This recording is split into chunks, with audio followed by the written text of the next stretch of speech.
Two, and we are live. Hello, everybody. This is your host, Philo, and along with me is my partner, Mahadin. We are going to continue our stream and get into it right away without wasting much time.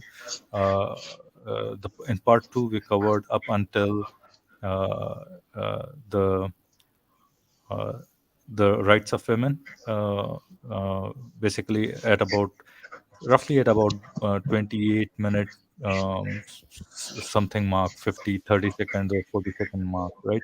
So we're just gonna go ahead and dive right into it. Unless Martin, you want to add something to it? No, let's just start from where you left off. All right, let's get on to it then. So 780 और इसमें brotherhood दिखाया जा रहा है कि जब वो हिजरत करके जब वो आए मदीना आए तो उन्होंने दरवाजे खोल दिए। मुतालिया पाकिस्तान में बताया जाता था भाईचारे की मिसाल है। ये एक बड़ा मजे का वाकया कि एक बंदा आया अब्दुर्रहमान, उसने कहा कि मैं अंसारों में सबसे ज्यादा अमीर हूं और मैं अपनी प्रॉपर्टी को आधी प्रॉपर्टी को शेयर करूंगा अपने जो हिजरत करके जो भाई आए हैं उनमें से एक। वो कहता है कि मेरी बंदा कहता है, ये अब्दुर्रहमान कहता है अपने उसके हिस्से जो अंसार है कि ये मेरी 2 बीवियां हैं, इनमें से जोन सी अच्छी लगती है ले जा चुके हैं, ले जाओ आप उसे। यानी अब किधर गई उसकी कंसेंट, किधर गई उसकी मर्जी, कहां गई वो बड़े बड़े बातें, कुछ भी नहीं। सिर्फ प्रॉपर्टी, जितना ये आधी कुर्सियां आप ले जाएं, आधी टेबलें आप ले जाएं, आधे सोफे आप ले जाएं, आधी बीवियां भी आप ले जाएं, ये इस तरह की मोरालिटी है। औरतों की कोई एजेंसी नहीं है। हमारी सब्जेक्टिव मोरालिटी क्या कहती है? Men and women of full age without any limitation due to race, nationality और religion have the. all right, Madin. So what he's talking right now, Harris is talking about right now, he's giving examples of how within Islamic morality, women don't have any rights. They can be treated as property and all that stuff. But also he's pointing at his own subjective morality, for which I think we agreed yesterday that he has not yet given us any solid ground on which he bases his subjective morality on, right? And we agreed that we need to have that solid ground, right? Can you hear me? I think Mahadin has dropped out again, so we'll wait for Mahadin to arrive. Up until that point, anyways, I'm gonna say I'm gonna right move a to little marry bit. And to found a family. ये हमारी subjective morality हमें यहाँ पे ले आई है। ये UN का human rights charter है, आर्टिकल 16, कि अपनी मर्जी से सारे एडल्ट्स अपनी मर्जी से अपनी शादी तय कर सकते हैं, अपना फैमिली खुद बना सकते हैं। इक्वल राइट्स हैं मैरिज के, ड्यूरिंग मैरिज के, और इसकी जब मैरिज खत्म भी हो जाए। Family is a natural and fundamental group of unit society. तो ये हमारी सब्जेक्टिव मोरालिटी से आए हैं। आप कहेंगे ये यूएन का ह्यूमन राइट्स चार्टर है जिसके ऊपर पाकिस्तान ने भी साइन किया हुआ है, लेकिन ये अकल मानती है कि ये चीजें अच्छी हैं। इस्लामिक मोरालिटी जाहिर बात है गुलाम Apparently, Mahadin has dropped out of the stream, and so we're gonna wait for him to join back in. But Harris is talking about here in this short clip. Harris has talked about a few things. One is that women don't have enough rights; they can be treated as property, and he probably cited one hadith in which he talked about one Ansar that he was generous enough to give even his wives. Basically, that's the example he was giving.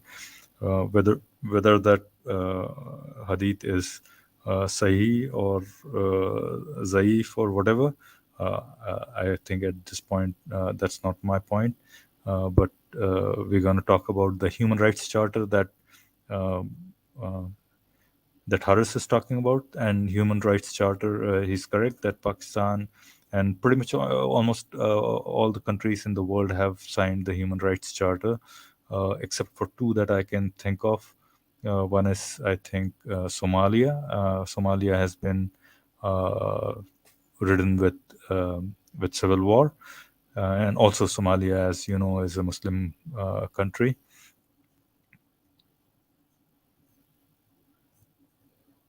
Hold on for a second. I think Mahadin is having a problem.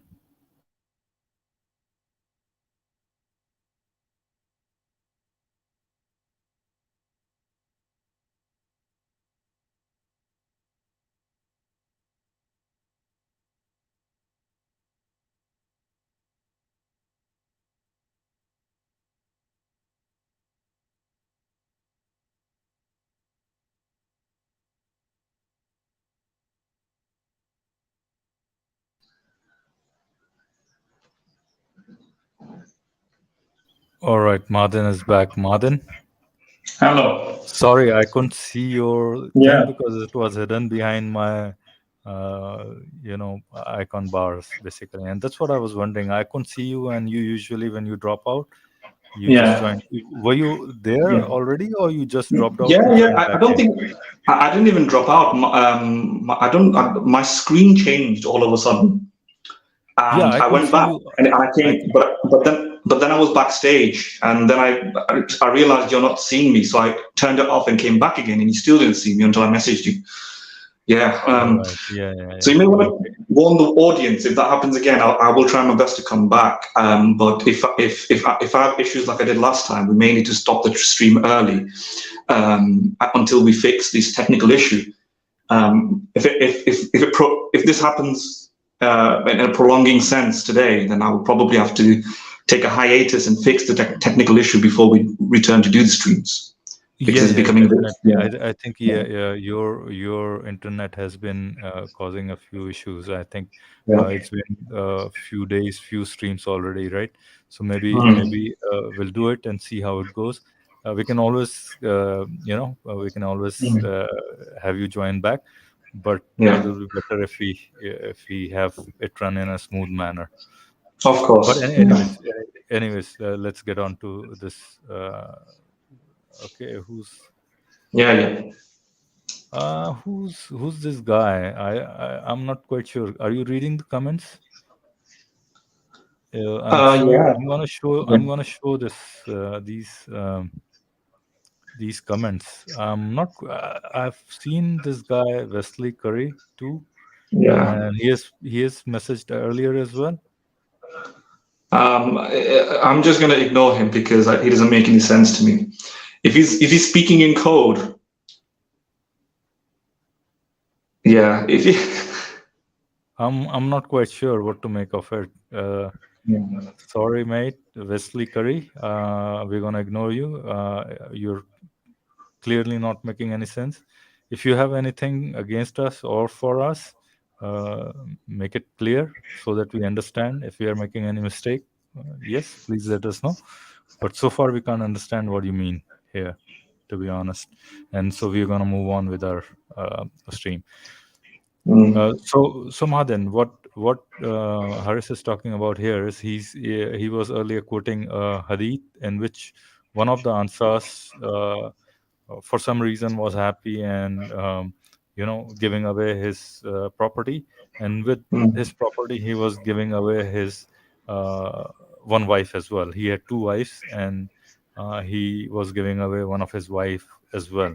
And so the point Haris was trying to make with that hadith was that women were pretty much treated as property because he was giving away his property, half of his property, in which everything was there, table or whatever was there. And Mm. he said, "You can also take away one of my wife," basically. So the wife was also treated as a property. Basically, he's saying. So his point is that women were not given due rights. Basically, they were treated almost as a property. And then he cited that from a subjective moral point of view, uh, he cited human rights charter, and he said almost Pakistan has signed to that human rights charter. And to the best of my knowledge, uh, almost every country has signed the human rights charter of UN, except for Mm. two that I can remember. One is, I think, South Sudan, and the other one is Somalia. Right? Mm. Both of them are Muslim countries. I think Somalia for sure is. I'm not quite sure about Mm. South Sudan, by the way, I but think it is. haven't Yeah. signed they haven't signed those human rights charter because they are in civil upheaval, right? Basically, in a sense, Mm. there's a civil war going on, if I can be clear, right? So, Mm. do you want to respond to this? No, I think Harris is correct. I'm assuming that in particular, I'm not too familiar with that particular hadith. It's not something that I'm completely familiar with. Yeah, But yeah, I agree. I agree, and that's what exactly the point I made when you dropped out of the stream. And the point that I yeah. made was that I can't validate that hadith, And if that's true, and if that's a Sahih Hadith, then it makes sense What that I, yeah, what I would say, just as an independent analysis, assuming the narrative that's been presented, of course, from a perspective of applied ethics, that does seem to be something that a compassionate and fair morality would not approve upon, in the sense that if you're in a relationship and you are looking after somebody, to transfer a person like that, almost like in a transactional sense, is the reduction of the person into this particular instrument of trade, right? And a marital partner then becomes reduced to almost like an employee, maybe even less. And that does probably speak against, or is against a very enriching, loving, compassionate relationship. So if anybody's thinking this is a strong account of a fair morality, a good morality, where we expect a partner to have these what you could say is almost irrevocable commitments to your spouse, right? Which it should be, the sanctity of marriage. That's what people say about the sanctity of marriage, and a lot of religious people argue that these days due to liberalism. I agree. Yeah. Due to liberalism, the marriage is decaying, right? Family rights are decaying. It's being put at a very high pedestal, in a sense. Yes. There should be. Yeah, exactly. So the criticism for many religious proponents that marriage is decaying, and people are not being, people are divorcing willy-nilly. People are not abiding by their oath in a marriage. Yet here, what we see is the very opposite of that, embedded in the heart of the religion, which is that you can trade your wife almost like a commodity. So there's a contradiction there. I mean, you can't have your cake and eat it too. Basically, that's the thing here. Now, I just want to put the caveat there, assuming that the hadith is accurate, etc. I don't know. I think I made it plenty clear that if the hadith, and we don't know. I mean, we haven't independently researched that whether that hadith. And see, there is a problem. I just want to briefly address this problem. This hadith science is something that neither Mahdin nor Philo, that means I am very good at. And it's been an evolving science, basically. There have been scholars who have come, and then they have termed a very highly accepted Sahih Hadith as a Zaif Hadith or whatever, right? And so it's a science in flux, basically, and it's not something that we intend to enter into at any point. Probably maybe in the future we might do a very scientific oriented stream on it, but at least as of now it's out of our Exactly. So if anybody's trying to contest the accuracy of the hadith, well, so be it.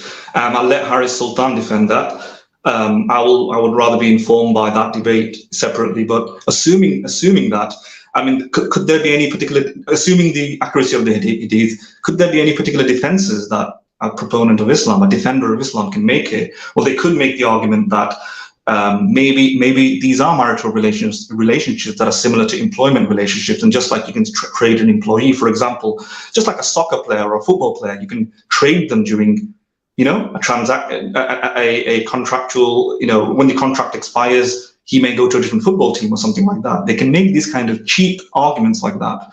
And I don't think that is, very, very persuasive. The other thing that you could say, that there was consent involved, right? And I don't know the hadith enough, but I do know that most of the Islamic corpus here, the consent of the woman is not a necessary requirement in many things. Like, for example, if you need a polygamous wife, if you want to get another wife, you don't necessarily need the explicit consent of the wife. So I hesitate to think that there will be consent in this situation, right? But so if there is a situation where there is consent, I might say in that situation that it's not necessarily wrong. It's more like the marriage is dissolved. It's almost like a divorce, and then the wife goes to another husband. But you've got to think about it in the background context as well, though. In Islam, for example, it's not a necessary requirement for the wife to work. In fact, the husband can command the wife not to work. Furthermore, there is plenty of other legal instruments within Islam that gives a power distribution. The power distribution enables the husband to prosper a little bit more than the wife in an institutional setup. In the sense that he might have been bestowed with a particular education. A woman is not necessarily required to undergo an education. A woman is not necessarily will have her finances because she's not working. So a woman might be and she's not necessarily electorally represented. She doesn't have to, for example, go out there and voice her concerns. And in fact, the woman is instructed to be behind the husband. The husband takes control, and the husband wants to keep the woman in the house. The man. It said the man is the hakim of woman. Basically, the man is the. I'm not quite sure if the master is the right word, but he has the superiority over the woman. Anyway, let's move ahead. Let me just finish the point very quickly. I'm trying to say is all these legal principles here that, and it gives a little bit more superiority to the man to take control of a wife.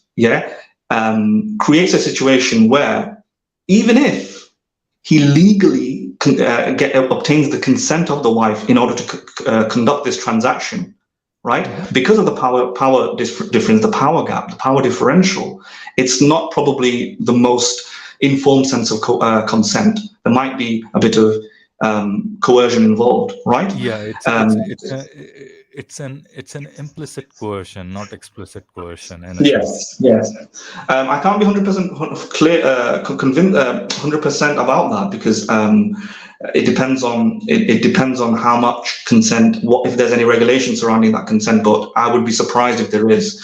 I do think these things. I think for that we need to search other hadith and see if that kind of an clarity is made somewhere, or even within the tafasir of hadith or something like that. I think we're not going to go that.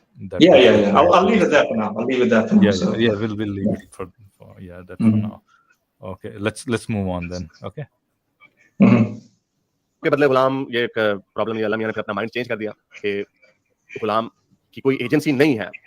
गुलाम, ये अल्लाह ताला खुद बताते हैं, एक गुलाम है जो बिल्कुल दूसरे के इख्तियार में है और किसी चीज पर कुदरत नहीं रखता। गुलाम की कोई हैसियत नहीं होती, यानी एक वो निचले दर्जे का इंसान है।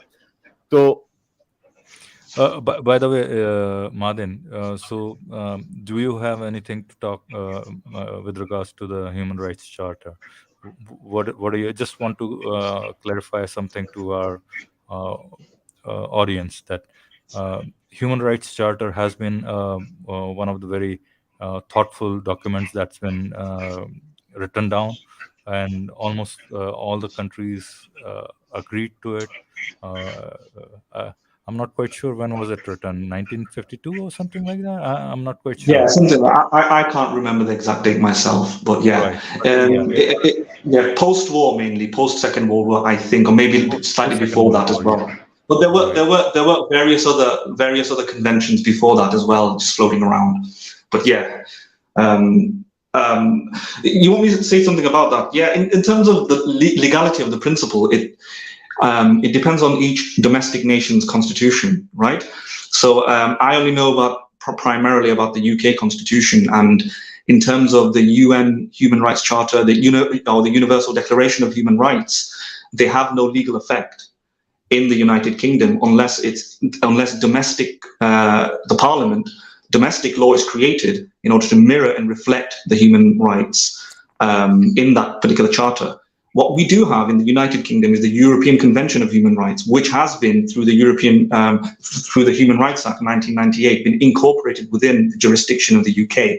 So what that means is basically each country might have a political agreement with the UN, especially if you're a UN, if you're represented in the UN and so on, if you're participating in it, and you make a political agreement to abide by those standards. But then in order to make it law, the countries usually, because each country is a sovereign nation, the countries usually have to create domestic legislation by the legislature, to create legislation that says that binds individuals or groups or organizations or public bodies to adhere to them. And that's the case for the UK anyway, and most European constitutions are like that as well. But if usually, and I would suspect as well internationally, beyond Europe, each country's jurisdiction is that they get to decide what will become law within the country itself. So the UN Charter is usually politically binding, but not legally binding. Right. Great. So yeah, I think we'll probably explain the UN Charter a little bit more in detail later on in one of our streams. But probably whatever you mentioned here is sufficient for us to move forward for this debate, right? But sorry. One thing I could say is that if anybody looks at the UN Charter or the European Convention of Human Rights, they'll realize those are basic ethical rights that everybody can generally agree to as being ethical. Even if you think it's subjective, are you going to really tell me that you have a better ethical principle than the right to life, that you should not kill another person without a really good justification? Are you going to tell me you've got a better ethical principle than everybody's religious rights should be protected to some extent, right? As long as they're not harming and attacking everybody else, everybody's conscious thought, everybody's belief, as long as they're not coercing anybody into it, and all those things, basically. All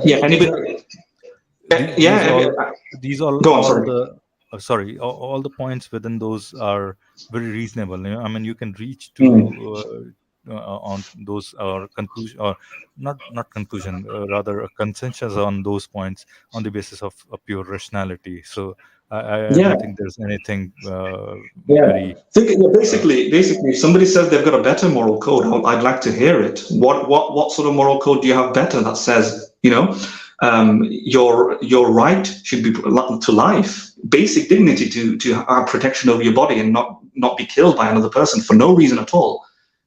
Is there any superior moral principle in that? It doesn't matter if you think it's objective. It doesn't matter if you think it's subjective. Give me an example, and you probably can't, because that is probably the best thing that you can think of, right? It's incomparable. So I would say those are basic values that if you speak to a religious person and they seem to think, oh, this is just you might make, no, we didn't make it up, because you believe it as well. And you can't give me a better version of this, right? Yeah. I mean, just to think of it, almost by the time that it was written, probably 150 or 160 countries were there, or something like that, and most of the representatives from all these countries were there. They had a chance to amend it, edit it, input or whatever, give their opinions about it. And after a well thought out process, it was approved, which means that even if you were, I don't know how many Muslim countries were there when it was signed. Let's assume there were about 40 countries, or let's say 35 countries or so. The representatives from those countries approved it, from other Christian countries, from communist countries, and all those, they approved it, which means it is well thought out, well agreed upon document, basically.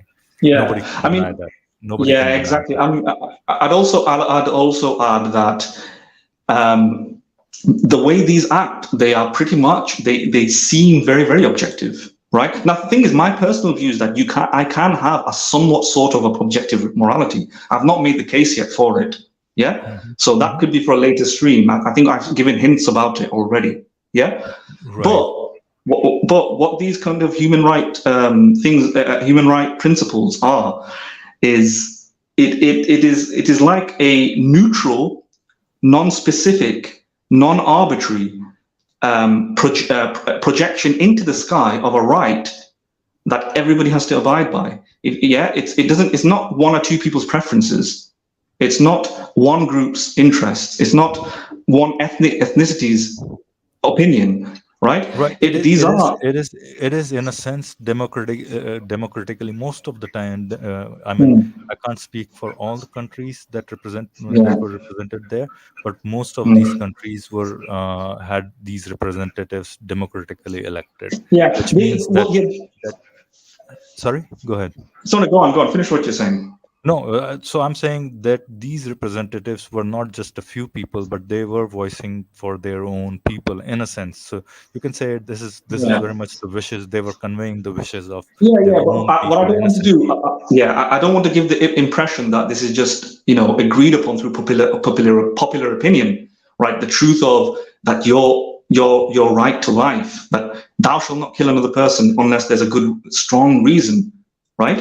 Is merely just something that we've agreed upon through mob rule, right? I'm saying, and here's probably my own personal opinion about the objectivity of morality leaking in here. But what I'm saying is, even if everybody decided that that wasn't the case, yeah, you can Right. still make a case that it is wrong to kill another person without good justification, right?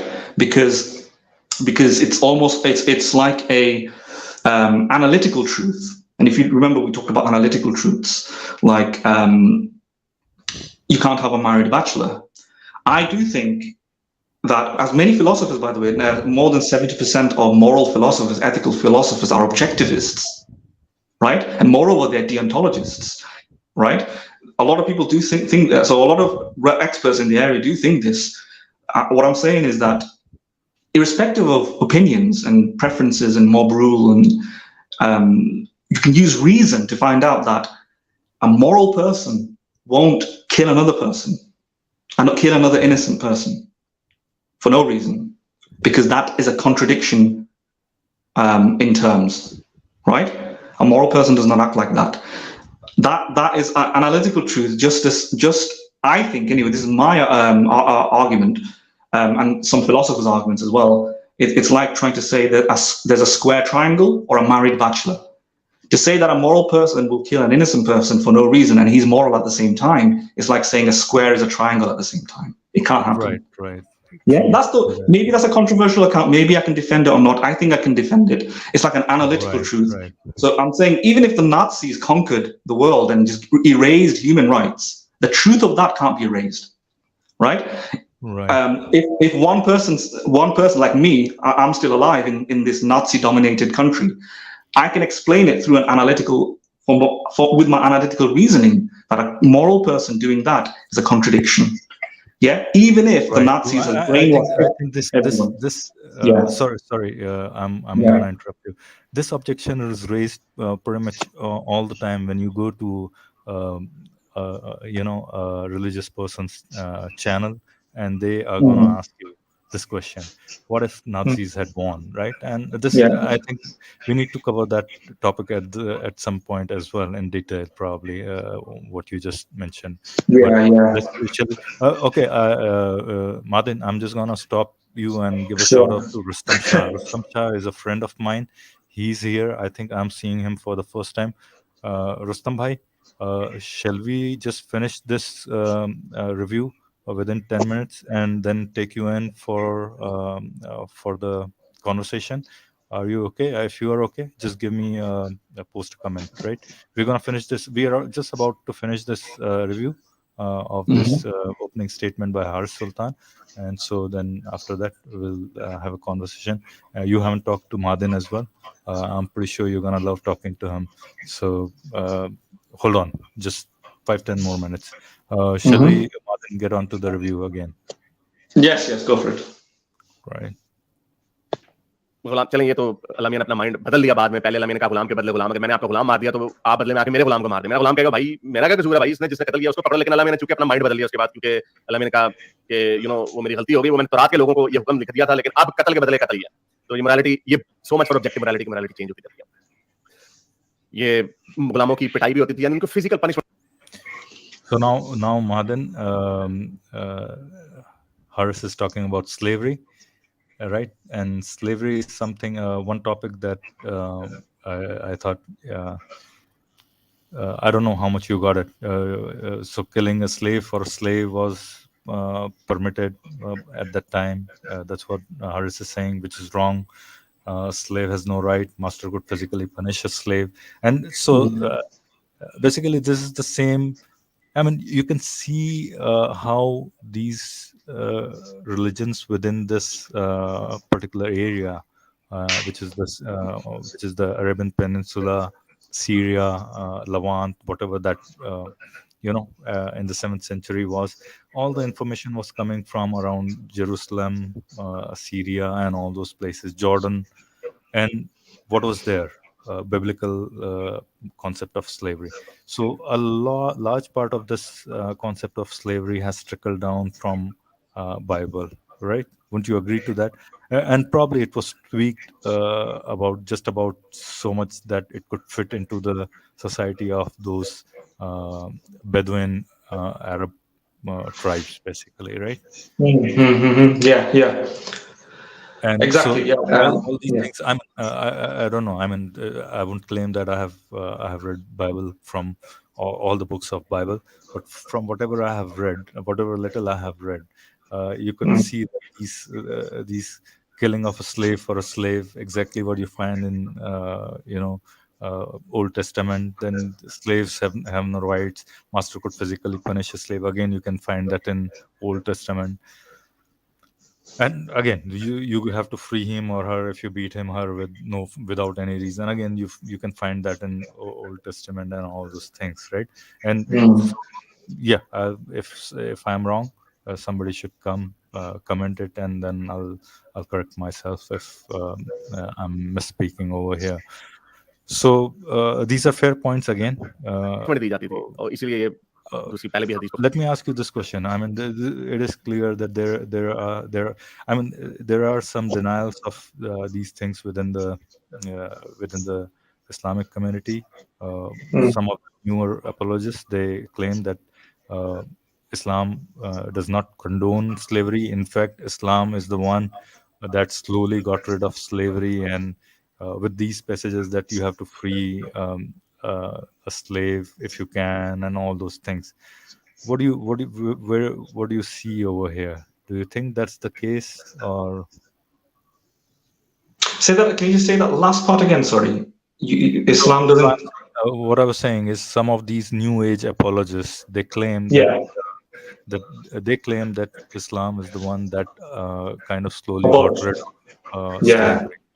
And I see. What do you think about that? Is what my question was. I think, so what I know from the history is that the idea of slow removal of slavery over time wasn't evident, at least empirically and historically. Yeah, I mean, if you look, sorry, I'm just going to interrupt you. If you look at slavery within the Ottoman Empire and within Saudi, it was existed up until very late, in probably 1950s, 60s. Exactly. In fact, I think quite a few. In fact, I think quite a few historians, I'm not sure if it's the consensus, they argue that Islamic slavery was further entrenched and accelerated and was facilitated and expanded as a result of Islam and conquests and so on. So, in terms of the number of slaves, it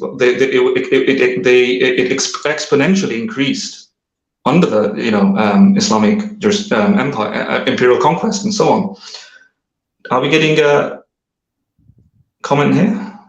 No, I'm just posting Rustam's comments, which I forgot to post earlier. I talked about him, but I forgot to post his comments. So sure. Please go ahead with your. So I think the number of slaves had increased under Islam. So I've not seen this idea of that there was any abolishment, at least in practice. Now, of course, you can distinguish between Islamic empires and what the Islamic codes had said. The difference between the implementer and the implementation and the theoretical aim of Islam. If in Islam in principle set about itself to abolish slavery entirely, that can be distinguished as what Islam aimed versus what people did. But then again, I think it's very controversial to find an obvious, explicit, or maybe even implicit suggestion that slavery was to be abolished. There was nothing explicit from the Prophet Muhammad, for example, saying that slavery is to be abolished or it's frowned upon. If you look at the entire corpus of the hadith and so on,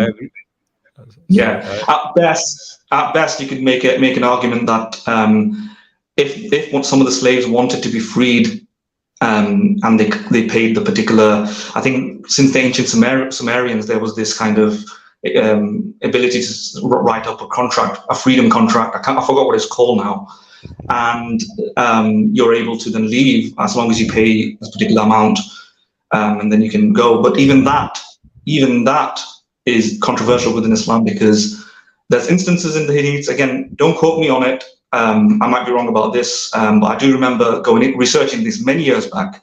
Instances in the hadiths where the Prophet himself had prevented these sort of economic contracts, where the slaveholders' economy was to be compromised. Then, even if the slaveholder had entered into a contract, manumission is called, isn't it? Manumission, the liberation of the slave. Right. Yeah.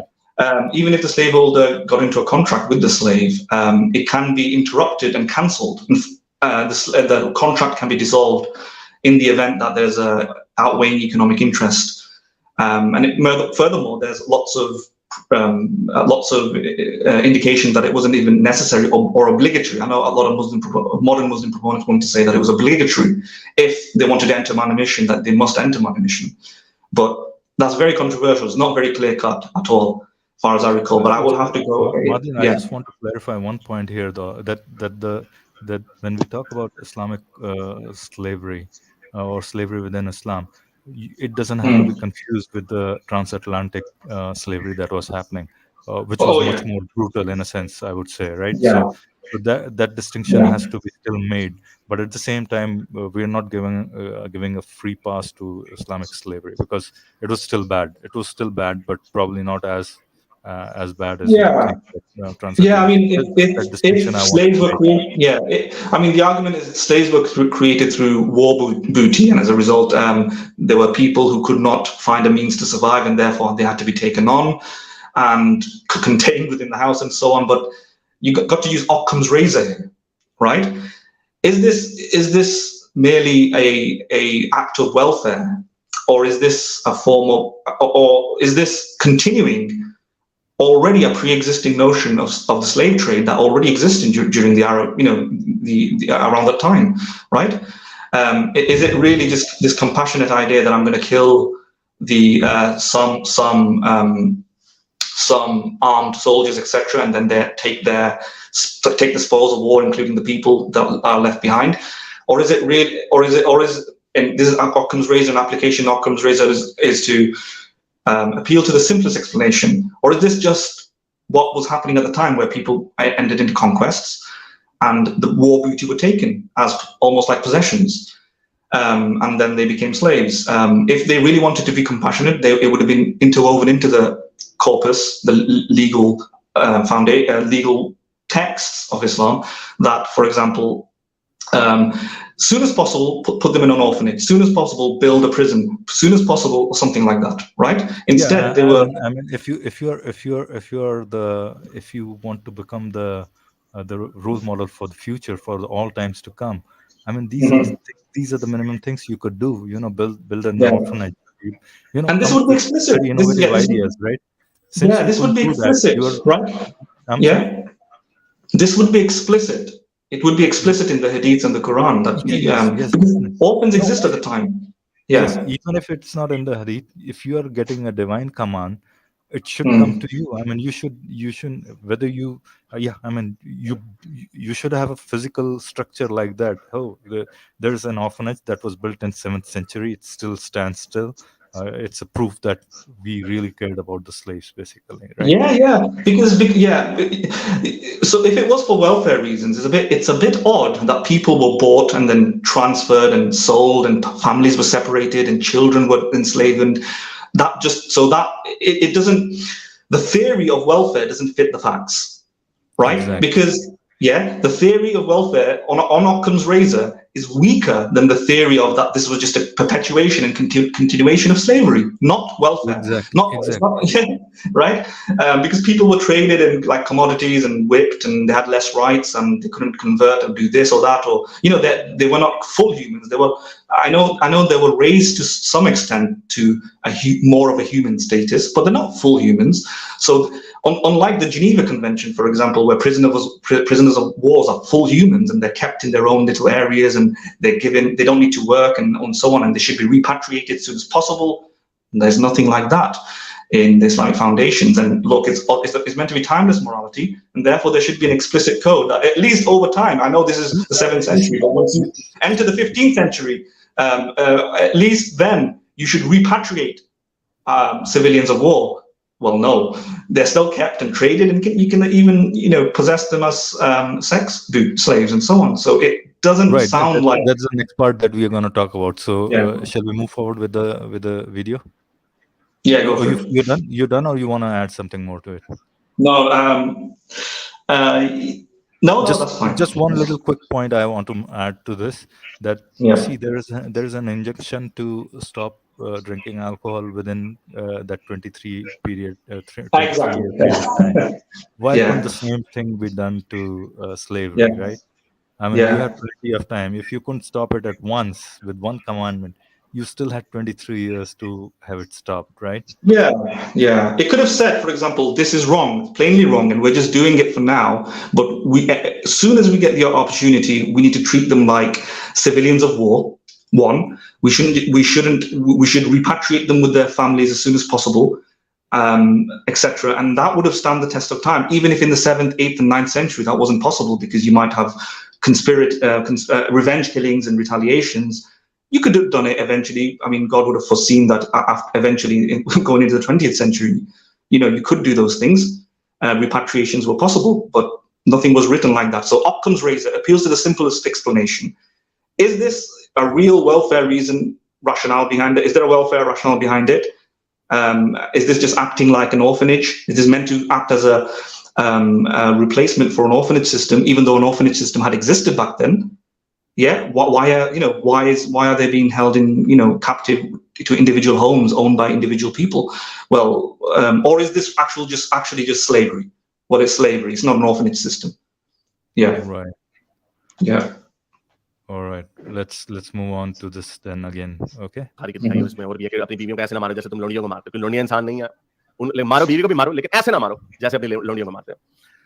ये बुखारी की भी हदीस है, none of you should flog his wife as he flogs a slave. इतना ना मारो और फिर उससे रात को सेक्स करने चले जाते हो. None of you beats his slave unjustly. यानी unjustly नहीं मारना, मारो लेकिन इंसाफ से मारो उसको.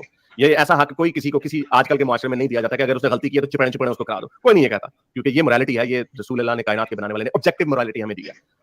इसके ऊपर कोई वो नहीं है. हाँ, ये जरूर कहा गया कि अगर उसको ना हक मारोगे तो फिर उसे आजाद करना पड़ेगा. चलें, थैंक यू, ये एक अच्छा अमल है, लेकिन इतना अच्छा अमल नहीं है कि अगर वो कहे कि सही मारा है उसको, भाई इसने मेरे से बदतमीजी की, इसलिए मैंने इसकी पिटाई की है, फिर ठीक है. लेकिन अगर उसने बेचारे ने ऐसे ही सोया, उसको जाकर ठुठे करा दिया आपने, तो आप कह रहे हैं यार ये क्या कर रहे हो यार, ये चलो अब आजाद करना पड़ेगा. ओके, अप्रोप्रिएट बीटिंग, आपने उसको सही तरीके से मारना, यानी सही जहां पे उसका हक है उसको फिर मारना.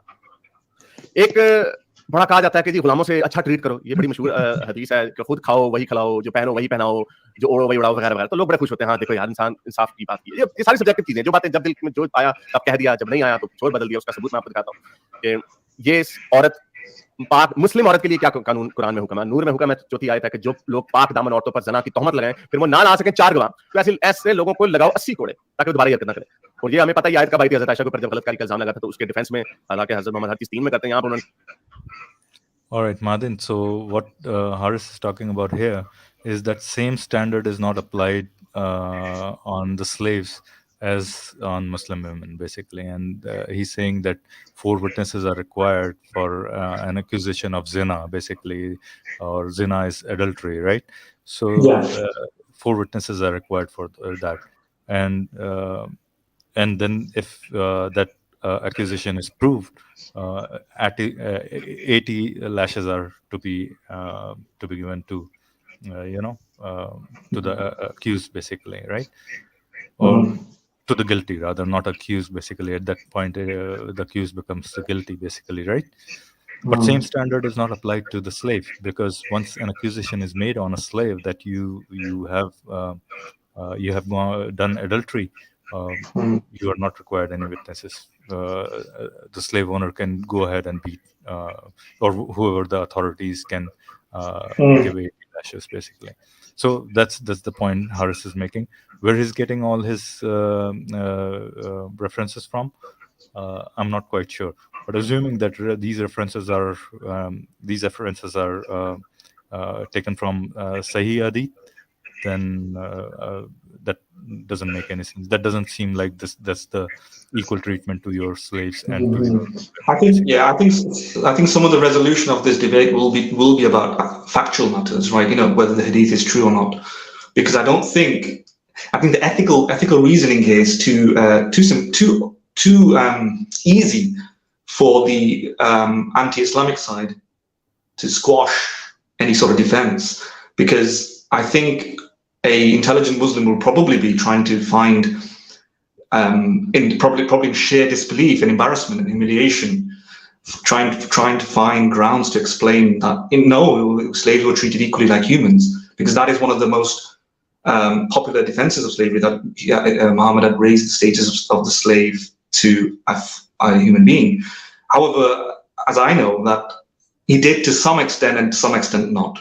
And there were still slaves, they were still viewed as partial human beings, but also property, and they had weaker rights as a result.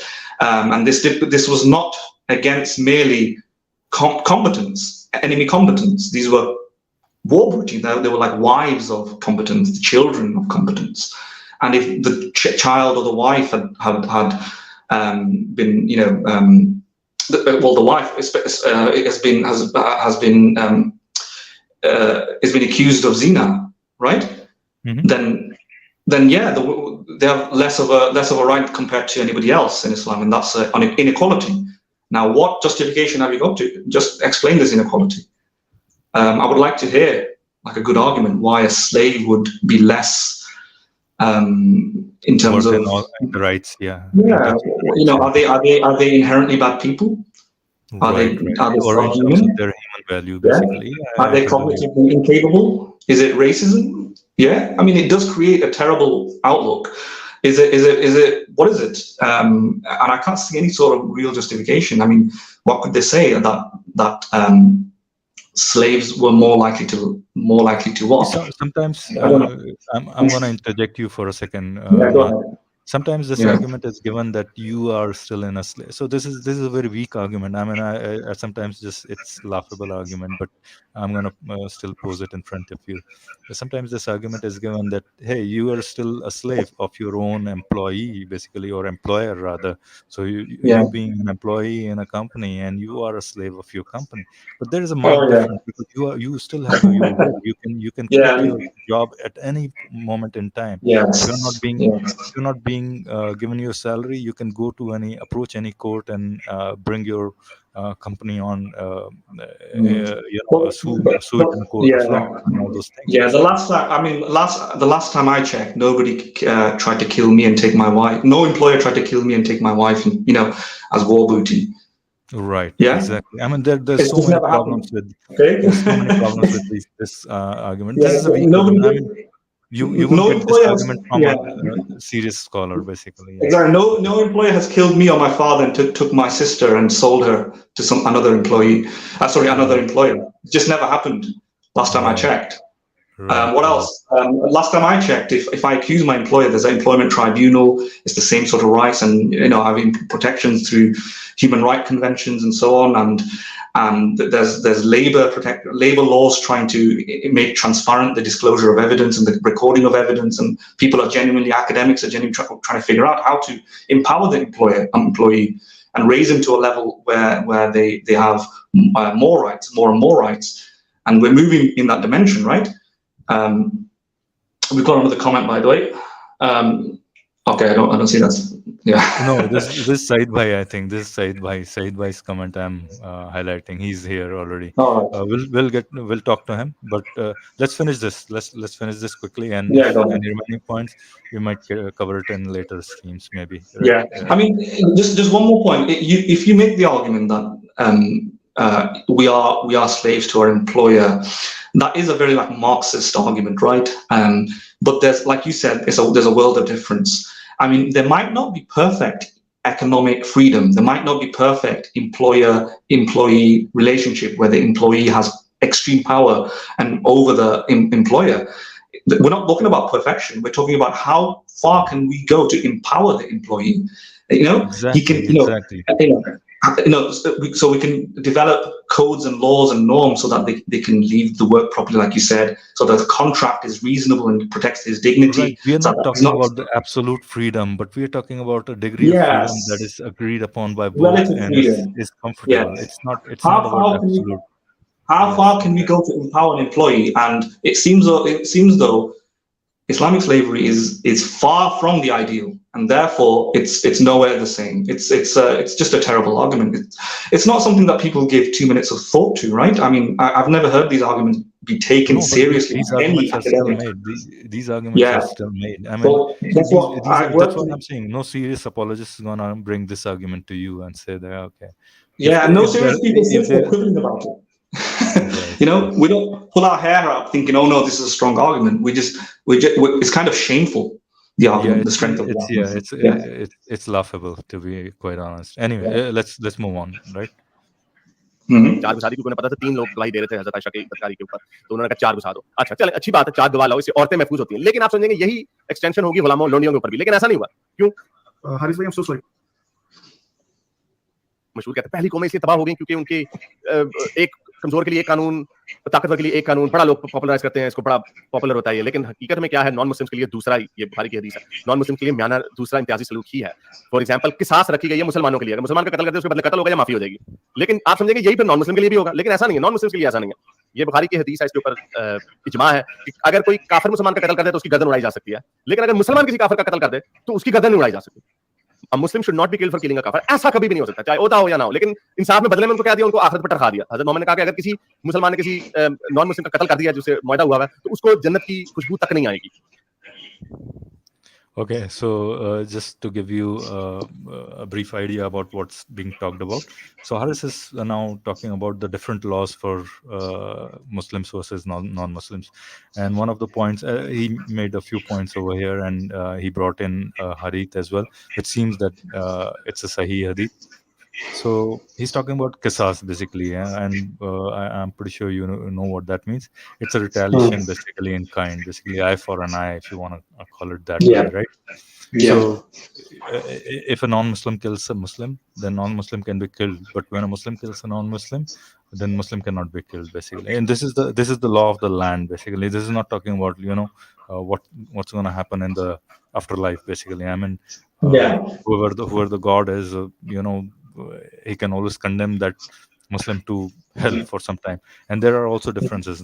Anybody with a solid iman cannot stay in hell forever. Basically, he has to come back to heaven at some point or the other, right? So basically, it's a win-win situation for him, right? And that's the kind of different standards for. So in a very just society, you won't find any nation which has two different rules for people of a certain belief system and a different rule for people of different belief systems. You won't find that. So that doesn't really make sense. Basically, that's what his point is. If I can, dig deeper into his argument, basically. And I agree to his point of view, basically. And if you were to build a better society, you have to have uniform civil code and whatever, rule of law for everybody should be the same, basically. Yeah, well, anybody who's watching this, I would say, if you're living in a secular world, for example, or a secular democratic country, would you be happy then with the following? If, for example, a rabid Islamophobe, and rightfully so, this person would be a very xenophobic, maybe racist, maybe hateful individual, comes and kills you, should we be less lenient with him because he or she is a non-Muslim? And if the same is done, for example, a Muslim acts out and kills another person, we should give him the death penalty. Should the death penalty be only reserved for Muslims and not anybody else? Because that is the parallel, yeah? And if you don't like that, then you should not also like this God-given morality, supposedly God-given morality as well. I'd also add that most people say this. For example, a lot of people say there is anti-Muslim animus, there's discrimination, laws are not applied equally, or people are mistreated by terrorists. For example, the label terrorist is applied to Muslims more readily than non-Muslims. Well, according to this, if this is true, then there shouldn't be nothing wrong with that. It's just it's a flipped reverse reality. It's just a secular parallel. So what's wrong? Yeah, what's wrong with this? It's really funny that you brought this argument, and this sometime I wanted to make this point at some point or the other. The point you brought in that just reverse the situation, right? Interchange the Muslim with non-Muslim and non-Muslim with Muslim, right? If you do that same thing with the Quran, basically, if you do that, it's gonna. Would you like that book? Right? Is the question. Would you like that book? And asking this question to the Muslim folks, basically, our brothers who are Muslims, basically. If every word everywhere when it the verses talk about killing non-Muslims, if the verses were changed, the Muslims believers were changed to be non-believers and non-believers were changed to be believers, how would you like it, basically? Is the question. That's the same argument you are making here, right? With the kind of exactly non-differential, the differential treatment of non-Muslims versus Muslims, basically, right? Yeah, because it doesn't seem to be right. Where if I just because I believe in a God, or I believe Muhammad is the last messenger, that by virtue of that I'm a Muslim, I can be a crappy person in every other way, right? And then I go kill somebody, and that is treated differently than the most amazing person who might have a moment of recklessness and act out and kill somebody, and yet he's treated in a discriminatory fashion, whereas I'm treated more better. Why? That does seem to be called, there's a word for that, it's discrimination. And unless it's justified, I can't see why, how you could say that under Islam, humans are equal. They're not. Right. Yeah. Okay, let's move forward. Almost about to finish. Rustam bhai, please take your time. Come back. We are here. I think we are gonna take another 5 minutes or so, right? Yeah. तो इतना मेरे पास time वैसे बहुत कम है, और ये अभी लोंडी के ऊपर भी बात करनी, तो चले मेरा ख्याल है इसके ऊपर दोबारा बात कर लेंगे। हारिस भाई 2 मिनट रहते हैं अगर आप तो लेने, या फिर आप कैसे बात करते हो? ये चली गई बात। लोंडी कैसे साहब लोंडी के ऊपर खूब प्यारी करके आए होंगे, उन्हें पता होगा मैंने लोंडी के ऊपर। कैसे भाई हमारे पास हारिस भाई के 2 मिनट रह गए। आर यू फाइन अगर थोड़ा सा ऊपर चले जाएं? मेरी 12 स्लाइड्स हैं अगर आप इजाजत दें तो। चले इसके ऊपर मेरा ख्याल कैसे साहब को अभी से गुस्सा करके, मुझे तो मैंने तो कोई ऐसी बात मेरा नहीं ख्याल की, लेकिन चले लोंडी के ऊपर शोहर वाली औरतें हैं जो तुम पर हराम कर दी गई, मगर वो ऐसी जो लोंडियां तुम्हारे कब्जे में आ जाए, लोंडी आप उठा के ला सकते हैं। अगर आपने हमला किया है, आप कब्जे में आ गई हैं, आप उनकी लोंडी बना सकते हैं। इस तरह का एक सही मुस्लिम की 1456 हदीस है कि लोंडियों को पकड़ लिया उतास के मौके में, अरब औरतें हमारे हथें आई, उनके सहाबियों को शर्म आ रही थी कि अब इनके साथ हम सेक्स करें, तो उस पे ऊपर से यही वाली आयत आ गई जो मैंने भी आपको दिखाई है कि जो तुम्हारे कब्जे में आ जाए उनके साथ अपनी शर्मगाहों की हिफाजत करो अपनी बीवियों से, लेकिन उनसे नहीं जो तुम्हारे कब्जे में आ जाए। और उनकी शादियां खत्म हो गई हैं, अगर उनके शोहर जिंदा भी हैं, उनको चेने तुमने गुलाम बना लिया, तो उनकी शादियां उनके साथ खत्म हो गई और आप उनके साथ डिंग डोंग कर सकते हैं। डिंग डोंग ठीक है sir, we used to sell, और इनकी खरीद और फरोख्त भी होती थी। सुनन इब्न माजा में रवायत है, सही हदीस है कि रसूलुल्लाह। All right. So, in a nutshell, where this his argument is going is this is the last argument that in his opening statement, Mahadan, and he's talking about the sex slavery. A point that we probably touched upon in the slavery part already, but he's talking specifically about the war booty, basically, right? And these war booty could be kept as sex slaves. With certain rights, right? It wasn't that they didn't have any rights, but they had some rights. But these sex slaves could be sold in the markets, basically. Their marriages become null and void once their husbands have died or became captives of war, basically. So these were, probably women of some other tribes which were conquered by the then armies of Muslims, basically, right? And so even within those sex slaves could be sold whom you had children with, basically, right? So I don't have the hadith, and then again the same problem. I haven't checked whether it's a sahih hadith or not, but assuming it is, then that's a very horrible system to have, basically, as a to have a nice society, basically, or just society in a sense, I should say. And Yeah. a few examples that are given here. Hazrat Safiya was a sex slave initially, but then later Yeah. on was married. Hazrat Maria Juwairiya as well. was Yeah. a part of war booty, and even Hazrat Rehana was captured as part of a war booty, basically. So this finishes his argument. Let's have your final word on this, and by the time I'll post the link, right? Yeah, I mean, a lot of people say that during these incidents, that the slave, this is subject to interpretation. It's not very clear that it's the case. I don't think it is, but the slaves had come out of marriage, and come out of their situation from slavehood, and when they had sex, they came into a marriage, right? And this is how the institution had worked. So they weren't, but I can't see that being a sound interpretation of what happened, right? Because again, this is from memory. I'll have to review the hadiths and stuff. But I mean, there was a lot of mentions of how these were not married. I mean, yeah. just even if you had sex, they were not still considered to be married. Because you can have sex with your right hand possessions, remember? So yes, you could have sex with your right hand possessions. But what I'm trying to say is I'm trying to steelman the argument in their argument in a sense that just let's give them that, even if that is the case. Okay. I see your point. Yeah. I see. Yeah, even if that is the case, the likelihood, I think, in the last stream, Kylie Bilal had pointed this out, and it's just, I don't feel like I need to even explicitly explain it. It seems as though I'm saying 2 + 2 = 4, but I can, the ethical intuitions here are obvious. If a person with a sword has slaughtered your husband, it's very, very unlikely that surrounded by strong, powerful, aggressive, hostile men, that you are able, in those very sinister situations, in these very apprehensive situations, to able to genuinely will yourself into a sexual act, whether it's in a marriage or not. That you would elect yourself to be married freely, right? Yeah, in a sense that is just one sentence I'm going to say. Isn't that in a certain sense tantamount to rape?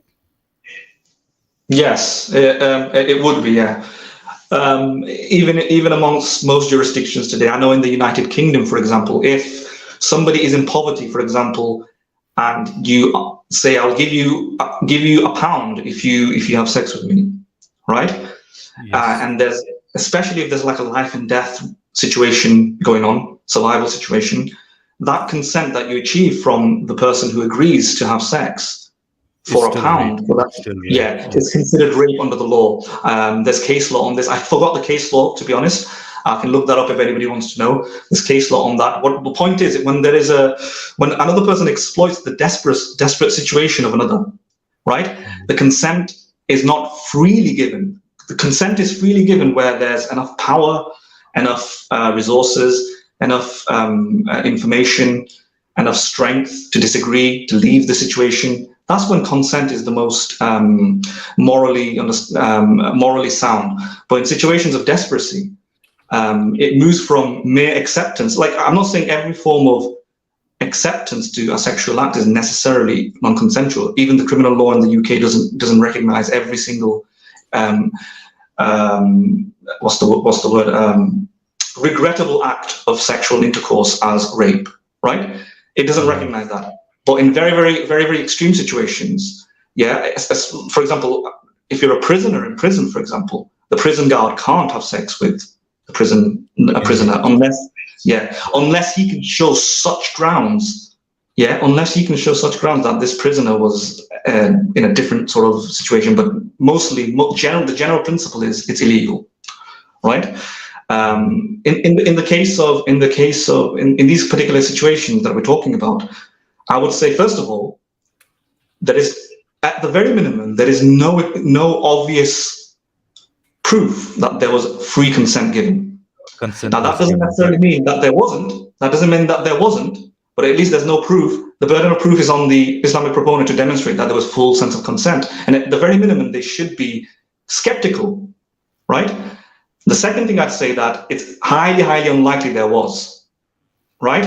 In that sort of situation, where there would be, you know, fear on the part of the woman, there would be regret, there would be desperation, there would be there's a lot of psychological literature on this as well, where it's called Stockholm syndrome, if you've heard of it, where you may Right. form an attachment to your captor in order to appease them, but it's not freely given. It's like one out of fear for your own safety, that you may as well psychologically agree to a sexual act because Right. you don't want to be the type of person who feels like they were raped, right? Martin, So Stockholm syndrome takes a little bit of time, maybe a day or two or yeah, three. yeah, You're talking yeah. here about, and one incident that occurs to me, and I'm pretty sure, Rustam bhai, Yeah. welcome to the stream. How are you doing? Hello, how are you guys? Good, good. you- Sorry you had to wait. We just wanted to finish reviewing this. No, actually, issue. I'm a subscriber to your channel, but most of the time when you have these shows, either I was sleeping or I was working. So I also have to go to work very soon. So I just came to say hello to. I'm sorry if I pronounced your name correctly. Yeah, Martin? I'll introduce you to, or you introduce yourself to Mahaden as well. And yeah, Mahaden, Rustam is a good friend. I go to his, I meet him at Desi News stream. So this is a group of folks who are mostly like Hindi, Urdu speaking streams, and I usually go to their streams, and we do have conversations about some of very philosophical you topics know, that just we like talk we here. are pub friends, you know. We go and drink. Oh, We all okay. drink the same Kool-Aid. I see. Yeah, we're all crazies. I just want to say one thing. I don't know what was the background, if you guys were, you know, reviewing this debate or not. I just want to say, because I have to leave very soon because of my work, but I promise if you have a stream next time, I'll try to join in early. I just want to say one thing, and then you can, you know, carry on. That for me, morality is kind of a subjective concept, you know, influenced by cultural or societal or personal factors. I mean, it's very difficult that to have a common universal agreement on what is the morality. So you will always have these discussions. So for me personally, I do not think there is a so-called universal religious morality. I think these are just principles societies agreed, you know, to regulate their normal daily lives, and we were doing this for a very long time. For me, a normal law, for example, in the UK, they have a law. You can call it a kind of a moral, you know, principles or guidelines on which you can regulate your life. So I actually prefer to stay away from religious morality, because it's very difficult to convince someone, especially if he or she has his a religious background. Because once you attach certain rules of your so-called morality with divine help or something else, I think it's very difficult to discuss and debate. And that was when I saw the debate between Harris and Qaiser. It was a good debate, but in the end, I knew from the start there will be no agreement in between, because Right. for a I person think of a religion to say that I'm going to agree with someone who is not religious is extremely difficult. So right, right. I think so. One of the points I think Mahaden and I also talked about is there. You have to in these kind of conversations. One of the things that you need to do is have a basic level of agreement at some point, right? Unless until you have that, you're gonna talk past each other pretty much, basically, because you're not gonna agree to his precepts, and he's not gonna agree to your precepts, basically, in terms of morality. He's always gonna point at you and say, "Hey, you are subjective moralist, and basically you don't have morality, because you don't have morality because your morality is not objective, and you can only have morality if you are an objective moralist or absolute moralist for that Yeah. sense.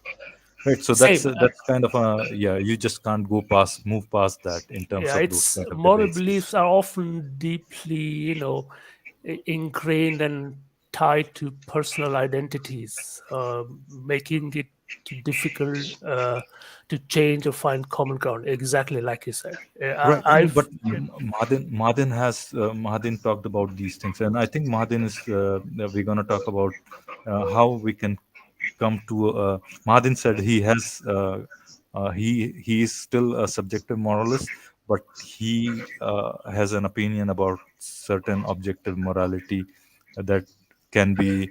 Mahadin, correct me if if I Yeah, put it what I wrong. would what I would It's say an is that I illusion of find objective morality, if you can say, right? Is kind that of no, yeah, I wouldn't describe it like that. I was just talking about last time I was talking about subjective morality, how it can have some intersubjectivity, and that was in the context that I said it can have an illusion of agreement where there's intersubjective agreement, which is something that is it Aslam? Sorry. Rustam. Rustam. Ross, yeah. Sorry, So how do you spell let me it? just introduce Yeah. Rustam, right? Rustam is originally from Karachi, Pakistan. Rustam, let me know if any Yes. information is you don't want me to give, right? No, go And ahead. same, Madan is from UK. Basically, he's born and brought up in UK, but is originally, I mean, his ancestry is from Bangladesh and India, basically. I mean, So the there you same go. general area. We all, Indo-Pak region. I Yeah, think we are all from the subcontinent, basically. subcontinent. Yes. Well, Madan, go yeah. ahead, please. So so what I'm saying is that in terms of in terms of ethical and moral philosophy, the moral philosophers actually think morality is objective. The vast majority of moral philosophers. So, and these are very seriously, intellectually committed people who work in the academic circles that inquire into morality from a philosophical perspective. So I would take that seriously. That's the first thing I would say, rather than just rejecting it straight away as subjective. I know you get the feeling that it's subjective and so on, but the things that you said that make it subjective might not be incompatible with an objective reality. Before I explain why that's the case, let me just say that I think there is an objective element to morality, but nobody needs to necessarily follow it. And that's where the subjectivity comes from it. It's subjective in the level of duty, but not subjective at the level of epistemology. Right? And that's the distinction that it might not be clear enough. In other words, I don't know if you've heard of a proponent of theism called William Lane Craig, and even he agrees that we can have moral knowledge, but you might not have any reason to follow it, and you need divine command theory, and he works into his theory. There is a very good example of that, right? Yes. Who? Iblis, right? Yeah. I mean, that's not a bad example, right? I mean, you have all the knowledge, but still you may choose not to follow it, right? Exactly. What I'm trying to say is that we can have moral knowledge, and that's objective, and I can show right and wrong answers of how to be moral, and I can actually point out to the psychopath and saying, yeah, but you're not being moral though. But it might not be the case that the psychopath has any rational or logical reason to follow it. I've not been able to solve that, and that's called Hume's guillotine, if you've heard of it. It's the is-ought distinction. There's no ought. There's no prescriptive oughts in the universe for us to follow moral rules, and that's a very difficult logical problem. And I don't know anybody who can solve it. But I do think that I've thought through it, and it's very tough. I mean, in terms of morality, it's an extremely tough conundrum to face, basically. Yeah. So I do think there are certain things that are obviously moral and certain things that are obviously immoral. Yeah, I do think that I've leaned in that direction, and most ethical philosophers think the same. That there can be moral knowledge at the very minimum, and we can say that if a theist says, for example, raping somebody is okay because it's subjective or whatever, or he or she's got a command from God, we can say no, that's morally wrong, because there's a compassionate person won't do that or something like that.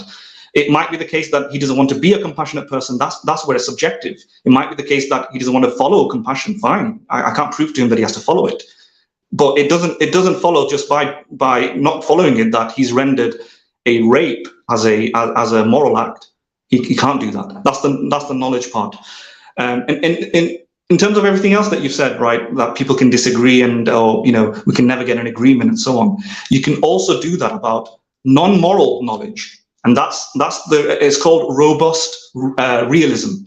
There's a philosophy of ethics called robust realism, which it tries to show that ethics can be very similar to ethical knowledge, can be similar to scientific knowledge, right? You can have very, very huge disparities in one's formation of knowledge about the world due to ideological beliefs, due to differing and disparate methodologies. Somebody might not subscribe to the scientific method, they might not agree with science, they might not have all the knowledge of science, and you can have different conclusions. Like, for example, flat earthers come to a different conclusion entirely to the widespread scientific community. And some people can hold on to conspiracy theories using very, very perverted epistemologies. We have differences when it comes to epistemology, and we can never come to a sound agreement with some people. So given that we can do that with non-moral knowledge, there's a parallel that you can also drive for moral knowledge, and therefore it's not actually that different. So the mere fact that people disagree with morals is not enough to show that morals can't be objective. Right. That's true. But we can talk about this in private if you want, rather than in public. We can have more of a nice, cordial conversation, Rustam.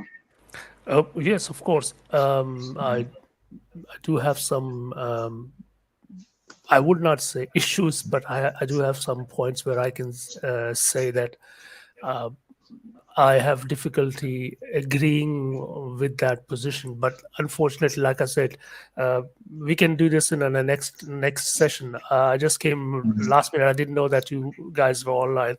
I just turned online. I was on a mobile device. I just came home and I turned on my computer. Just want to say hello because I said to Philo. But nice to meet you guys. And I think we can discuss this. It's a very long and lengthy conversation. I'm sure it will take some time. But I would love to hear your. I would love to hear your. Yeah. Yeah, I was of the same view as you for a while, but when I read into it takes a while because philosophy can be a bit difficult, right? It takes a while to have these points kind of fall through in your brain and realize, especially I'm. You can call me. I call myself as an evolutionary. I love evolution because I think there's a lot of. The principles or the behavior we show is something to do with our evolution, and I found it sometimes difficult on evolutionary because of the evolutionary and cultural influences we have.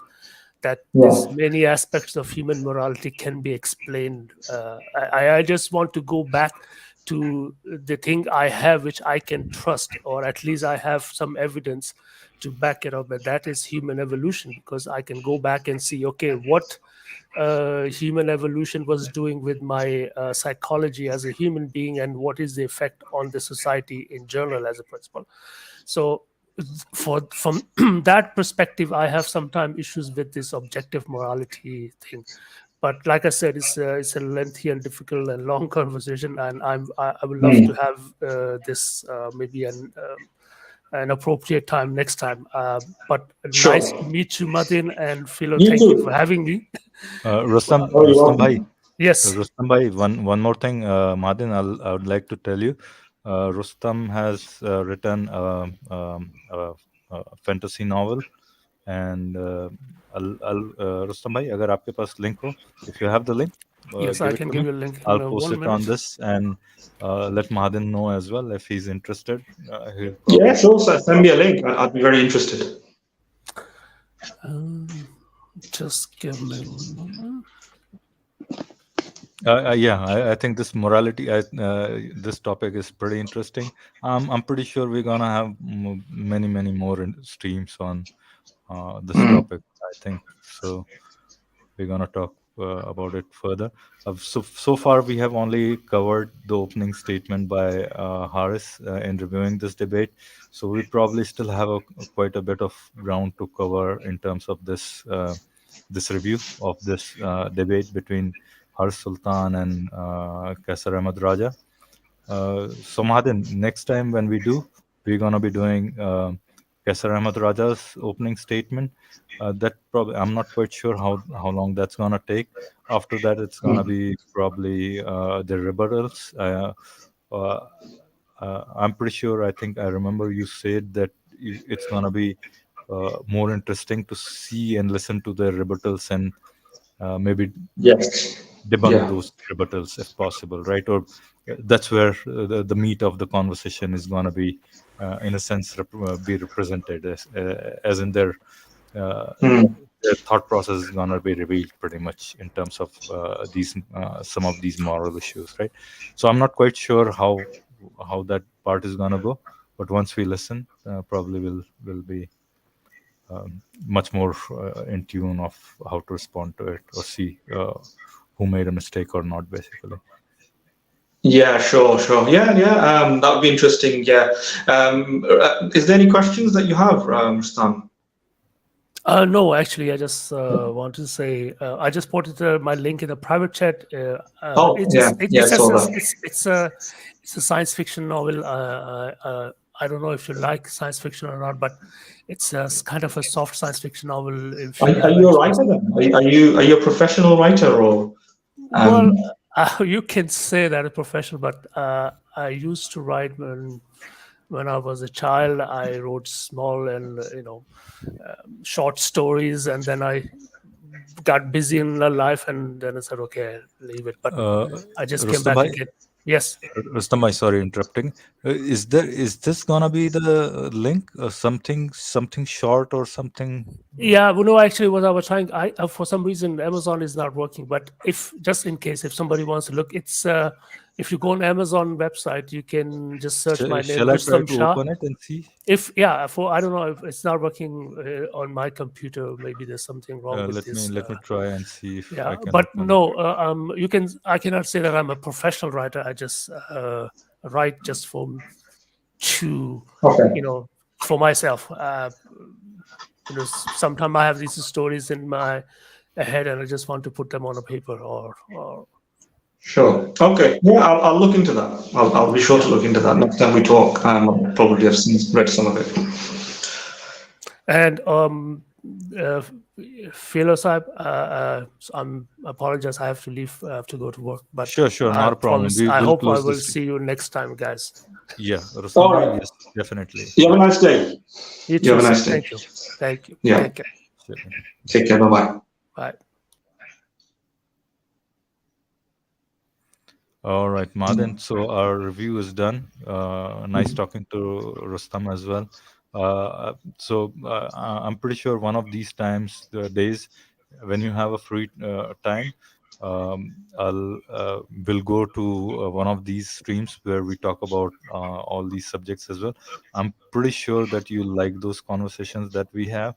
But given you have time and you're willing, basically, and that's the point. So there are a few guys. Desi Neo is one. So it's a group of subcontinent folks, basically, and you like those conversations because you're. I know that philosophy tickles you, basically tickles your brain pretty much, right? So those kind of conversations we try to have instead of going into the contradictions in certain scripture or here we covered the moral part of this debate, and we talked about Islamic morality versus atheistic morality, and that's perfectly fine because morality is one subject that I like, and I know that you like as well. So probably in future as well, we'll keep covering these.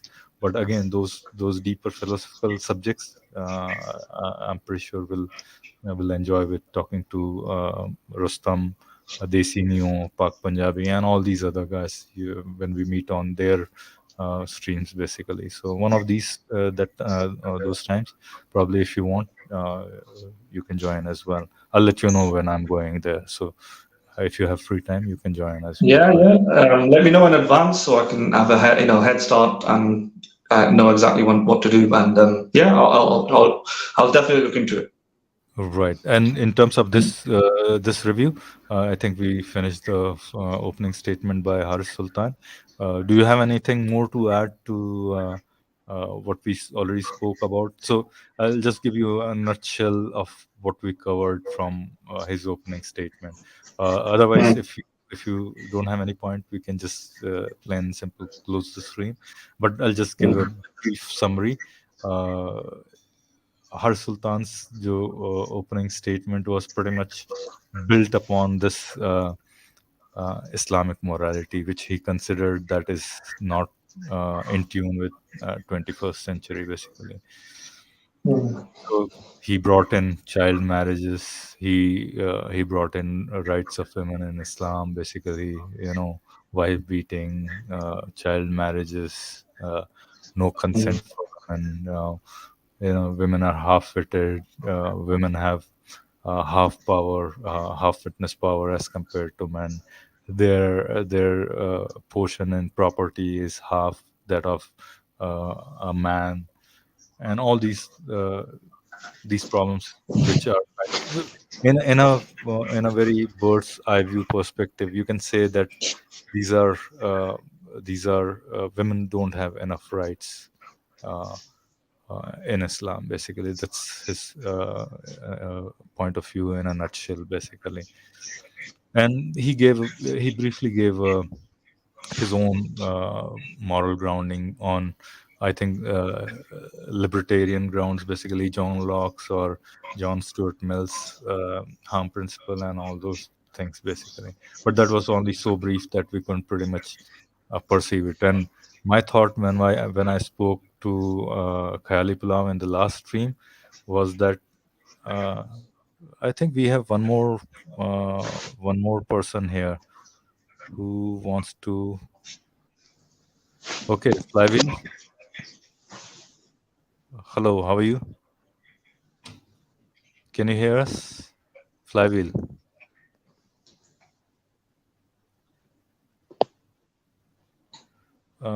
Yes, the stream is in English.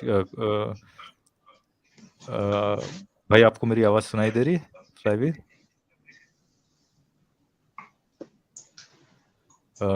मैंने आपको stream में लिया है, आप बोलना चाहेंगे कुछ? Would you want to talk to us? आपकी आवाज नहीं सुनाई दे रही एक्चुअली मेरे को. आपका शायद बहुत ही धीमी आवाज आ रही है मेरे को आपकी. Hello? Yes, now I can hear you a little bit. I am audible? Just a little. Hold on, मैं आपकी आवाज बढ़ा सकता हूँ क्या कहीं से? Can I increase your voice? Hello, now I am audible? Yes, now you're audible, right? Okay, this is in English. Yes, it is in English. By the way, you can speak in Hindi and I'll try to translate it. If you have a question for me, you can pose it in Hindi. I'll translate it to Madan. No, I am actually not fluent in English. That's why my mother tongue is Hindi. That's why I am asking. Okay, not a problem. Go ahead and ask what you have in mind. Actually, what is the topic?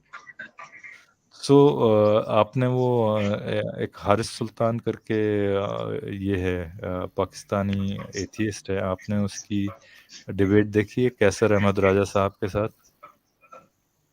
नहीं, debate तो मैंने देखी नहीं थी, लेकिन हारिस सुल्तान को उसको तो मैं जानता हूँ, मतलब हाँ उसके.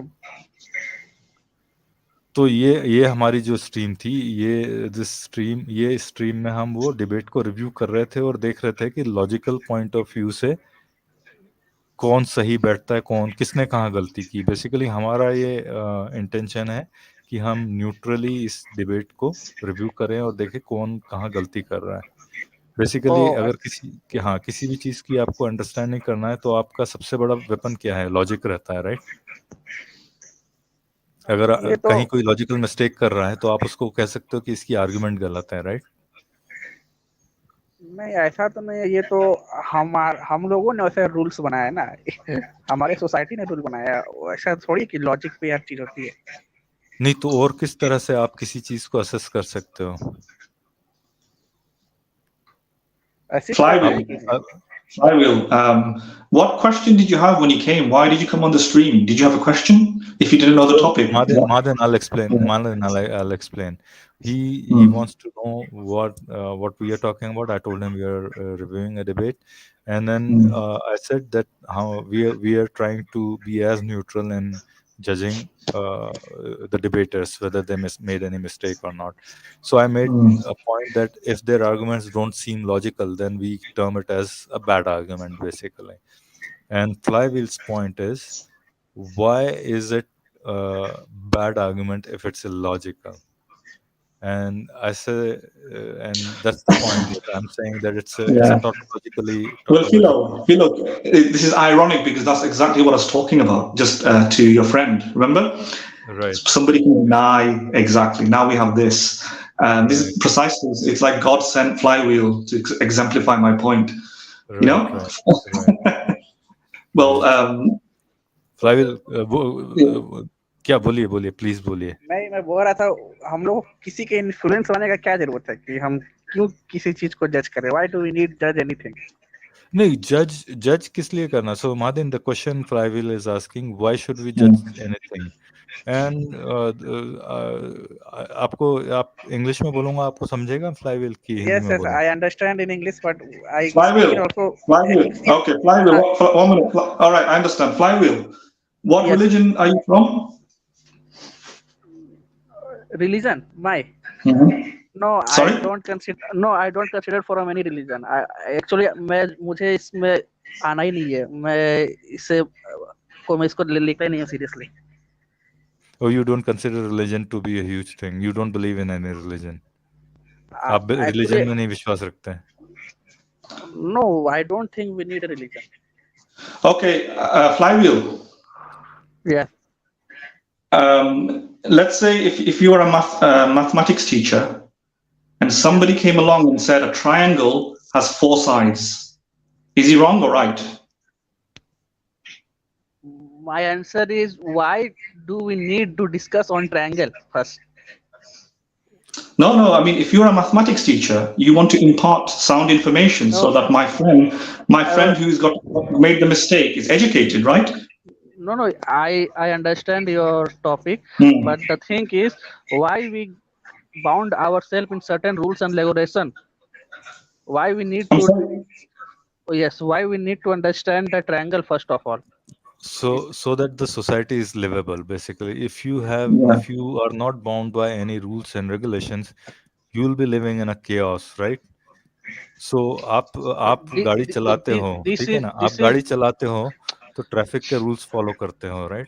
Flywheel. It's not just that. It's that the person who wants to talk about the triangle is insisting he's right, and he welcomes the criticism, right? He may a lot. For example, when there's a debate between, for example, Harris Sultan and the other person, right?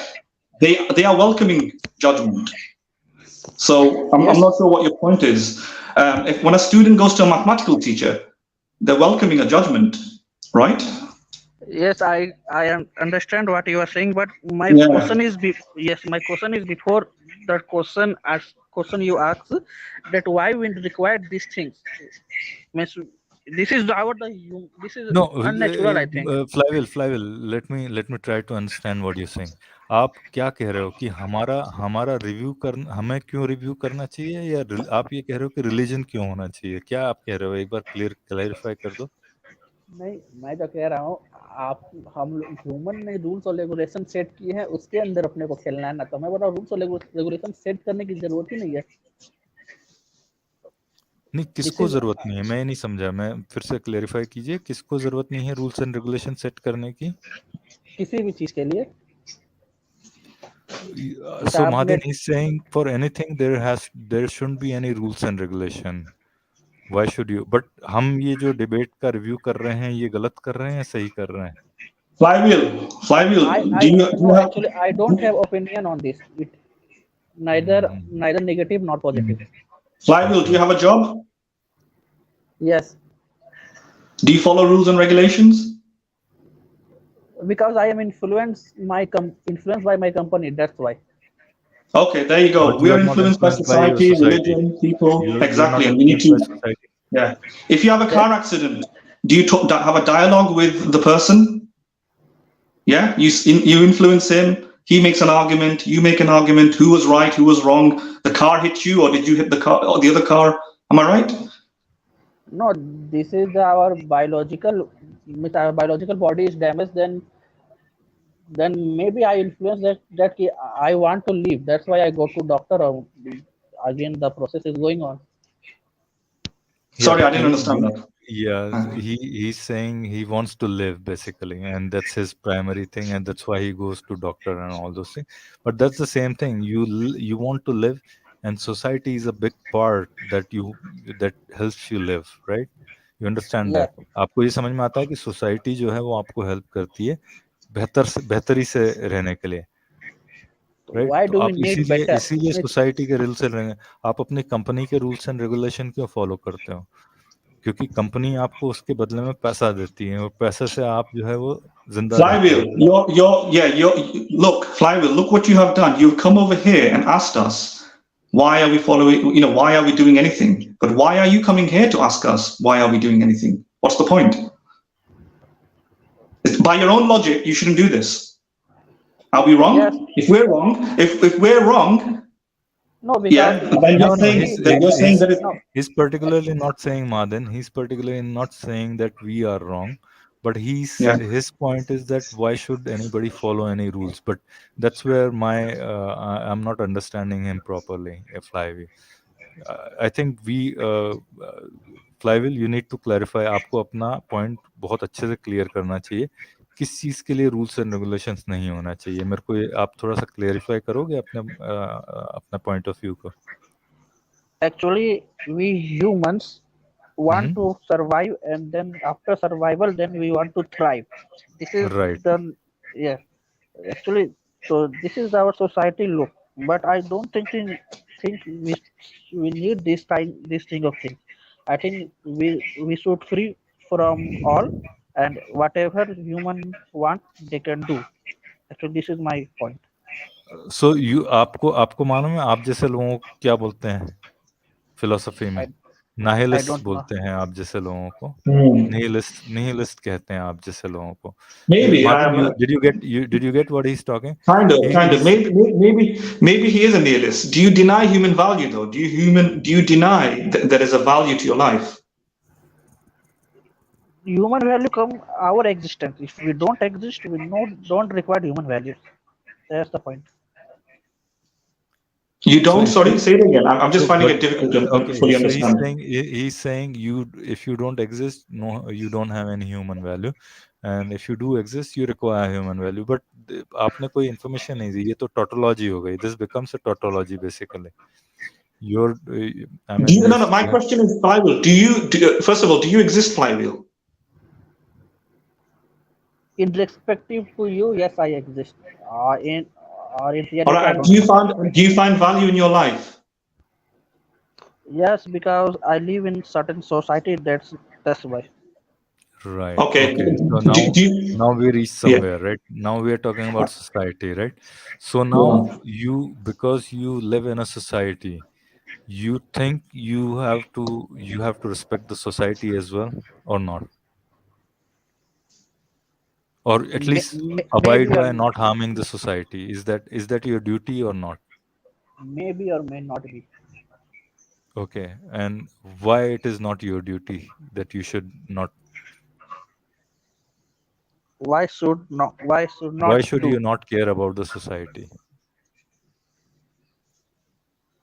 Because I am influenced from my childhood that we need to do good work. That's why I am filtered towards. That's why I care about society.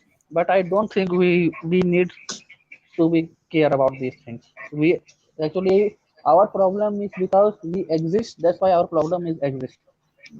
If you don't exist, our problem is not existing. So that's why I was saying that you are a nihilist, because you, in a sense, you. No, I don't think he's a nihilist necessarily. If he finds value in his own life, yeah, he's not. He might even be an ethical egoist. Yeah, ethical egoist, Yeah, basically. Sorry, he might not be because a nihilist yeah, he's denies not a that. nihilist. Sorry, my bad. He's He an might not be. ethical I'm not egoist. sure. I'm just saying it might be possible that he's not a nihilist. He might be a nihilist. I don't. As far as I can Actually, No, understand. actually, in earlier I say I don't classify myself in anything, neither religion nor any certain group. That's Yeah, why I sure, don't. sure. Yeah. You That's why don't I say, qualify, but for our understanding, we are trying to qualify you. yes, So you see the point, from yes, so that we from can corresponding to have other a people, conversation maybe. with you, right? Yes, can you repeat? Yes, yes. Yeah. Yeah. So far Yeah. you're saying that you don't care about you. I mean, you are, since you were born in a society, that's why you are valuing this society. But otherwise, Yes, if I you wouldn't born. want to, you won't Yeah, want to. if accidentally I born, that's why the society is Okay. going on. If I So don't born, you are this is saying nothing matter. your being born was a bad event, right? You shouldn't have been born, basically. Would have, you're thinking that if you hadn't been born, it would have been better, right? अगर आप पैदा नहीं हुए होता तो ज़्यादा बेहतर रहता है, right? नहीं तो इस प्रोसेस को जज करने के लिए तुमको born होना पड़ेगा ना. मैं पैदा होऊंगा मतलब नहीं, मतलब मैं आपकी अगर आप पैदा नहीं हुए होते तो बेहतर होता है, या आप पैदा हो गए आप तो बेहतर है? नहीं, मैं नहीं समझता. तो अगर मैं पैदा ही नहीं होगा तो मैं खुद को जज कैसे करूंगा कि मैं गलत हूँ या सही. अब मैं जज कर ठीक पाया है. ना, पैदा हो गया उसके बाद. Okay, so all right. So Madin, I asked him whether he wouldn't have been happier if he hadn't been born, or he's happy because he's born. So his answer is yeah. I mean, he's thinking that he's saying that he's okay to have been born. He won't know Okay. what All it right. So he's not feels like an because he hasn't been anti-natalist. born. Yeah, he's not an necessarily an okay. Antinatalist, yeah, not Well, it's not necessarily necessarily anti-natalist. antinatalist. You can just be Yeah, and I think an antinatalist denies future offspring as well coming into existence, right, or for everyone. right, But I think people who regret being born are more likely to be just individual, maybe antinatalists, not necessarily Antinatalist. prescribing it for everybody else. Whatever the case, Flywheel. What I do need to go. I didn't expect to come to the 2-hour mark. What I'll just Sure. say is that the reason why we might do things in society is probably because we want to be fair and compassionate people, and it just boils down to that. The difference between, some people have values, right? Some people have community-centered values, and other people might not, like yourself. And we can only try and persuade each other. For example, I might say, for example, yes. yeah, but at the end, if you disagree, sorry. No, I think your question is complete. That's why I saying the answer. Yeah. So I'll just say the reason why we care about anything is because we do, and there can't be any further reason from that. Just like the reason that you don't care about anything is because you don't, and I can only give you emotional reasons to show. Look, you won't like it if nobody cared about you. Would you? Can you not see this person is getting injured? Let's take an interest in other human beings. If you don't abide by these laws, then something bad may happen to you. Or even if something doesn't bad happen to you, do you not care about the well-being of others? I can only give you those reasons, and if you don't listen to those, there's nothing I can do, really. Just like there's nothing even you can do to convince me otherwise to care about the world. I think we just have to stop there. Right. But it's kind of like a difference in axiomatic positions, basically. You can say. Yeah. But Philo, I do need to go. So Flywheel, nice talking to you. Flywheel, we need to close the stream. Nice to have you on the stream. Please do come back next time. Yeah, we'd like to talk to you. It'll be fun. Yeah, we'll have a better clarity next time. Right now, it's time to close the stream. So good to have you. Okay. Yeah, I mean, it was okay. Nice to talk to you. Yeah. Nice All right. See you later, everybody. Bye-bye. Yeah, Bye-bye from my end. All right. Okay. All right. Bye-bye. Bye.